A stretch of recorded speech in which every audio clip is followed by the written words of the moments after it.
យ៉ាងណាក៏សរសើរកីឡាករអេរ៉ង់នេះគឺគាត់ធន់ក្រៅពីកីឡាករអេរ៉ង់នេះស្រួលមិនស្រួលចូលក្តាប់ដៃវិបុលសុកប្រហែលជាមិននៅទេចូលប្រហែលដៃពេញដែរតែអត់អីទេផ្ទៃមុខរបស់គាត់ព្រោះថាទឹកមួយកម្លាំងរបស់គាត់ក៏នៅពេញដែរកន្លែងនេះហើយមកដៃធ្វើឲ្យគាត់ទាញអស់ចំហមកដួលបន្តិចតែមិនបញ្ហាទេងើបមកវិញលឿន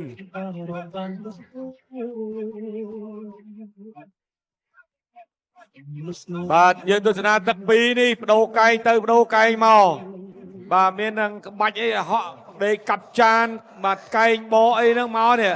កន្លែងនេះដេកកាប់ចានមកជើងបត់កន្លែងនេះហើយកែងបមួយទៀតចំលេះឡាដែរហ្នឹងឃើញថាចូលមកដល់ទឹក3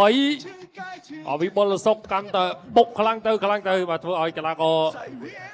អេរ៉ង់ត្រូវបានលោកអាជ្ញាកណ្ដាលធ្វើការរាប់មួយលើកឥឡូវយើងមកទស្សនារូបភាពត្រង់នេះមកកាយស្លាមពីវិបុលសុកហើយក៏ចាក់មកជង្គង់ស្នាមទៀតចូលពេញតែម្ដងអូ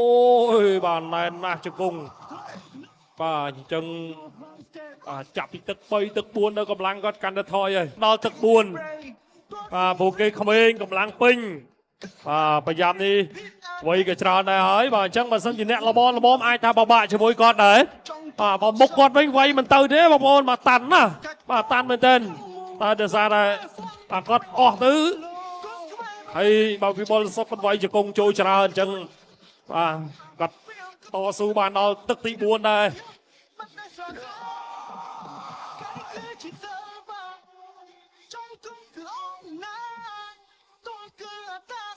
ជ័យជំនះដែលបដូរគូប្រកួតឲ្យលោកអាជ្ញាកណ្ដាលបញ្ឈប់នៅក្នុងទឹកទី4បានទៅលើកីឡាករបង្គោលក្រហមពេជ្រវិបុលសូអបអរសាទរទៅដល់កីឡាករបង្គោលក្រហមពេជ្រវិបុល